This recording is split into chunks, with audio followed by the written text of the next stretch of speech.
দেশের অন্যতম বড় ঘোড়া বেচাকেনার হাট তুলসীপুর। বিভিন্ন জেলা থেকে এই হাটে জড়ো হয় ক্রেতা বিক্রেতা। ৩,০০০ থেকে ১.৫ লাখ টাকার ঘোড়া পাওয়া যায় এই বাজারে। একমাত্র ওয়ালটন এসি দিচ্ছে ১ বছরের রিপ্লেসমেন্ট গ্যারান্টি এবং কম্প্রেসারের ১০ বছরের গ্যারান্টি।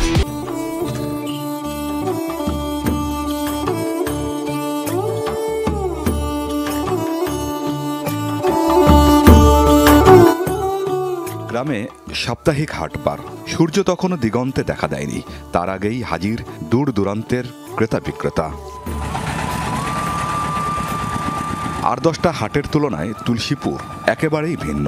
কারণ কৃষিপণ্য বা অন্য কিছু নয়, প্রতি বৃহস্পতিবার এই হাটে কেবল একটি প্রাণীর বেচাকেনা হয়। দেশি, মিশ্র আর তাজি জাতের শতাধিক ঘোড়া এই হাটের প্রধান ও একমাত্র আকর্ষণ।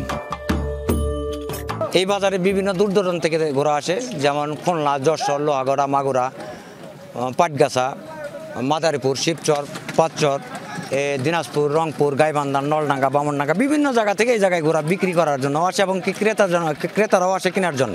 সিরাজগঞ্জ থেকে আইছি, প্রত্যেক রাটে আহি ৪টা-৫টা করে নিয়ে আসি, বেচা কিনি করি, আবার ২-১টা করে কিনেও নিয়ে যাই। সওয়ারি ঘোড়াও আছে, তবে সবচেয়ে বেশি চাহিদা গাড়ি টানা ঘোড়ার। হরেক নাম আর দামের ঘোড়া ক্রেতা যাচাই করেন শক্তি আর ক্ষিপ্রতার ভিত্তিতে।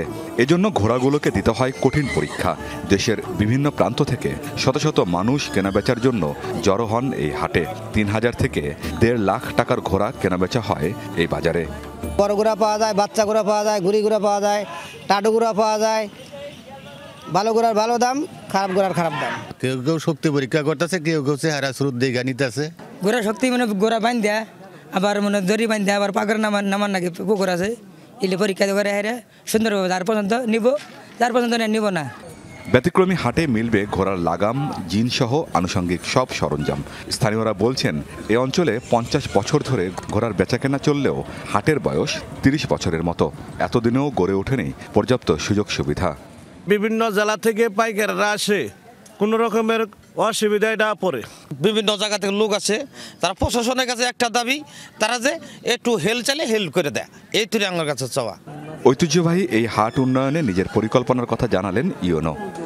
ব্যাংকের সাথে কথা বলবো যে তাদের অস্থায়ী কোনো বুথ সেখানে স্থাপন করা যায় কিনা ব্যবসায়ীদের লেনদেনের স্বার্থে, এবং তাদের থাকা খাওয়ার জন্য আশেপাশে স্পেশালি খাওয়ার জন্য কোনো হোটেল মানে ব্যবস্থা করা যায় কিনা আমরা এই বিষয়ে দ্রুত পদক্ষেপ নেব।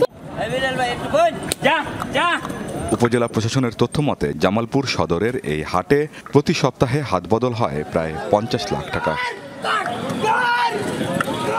আমিন বাবু, যমুনা নিউজ।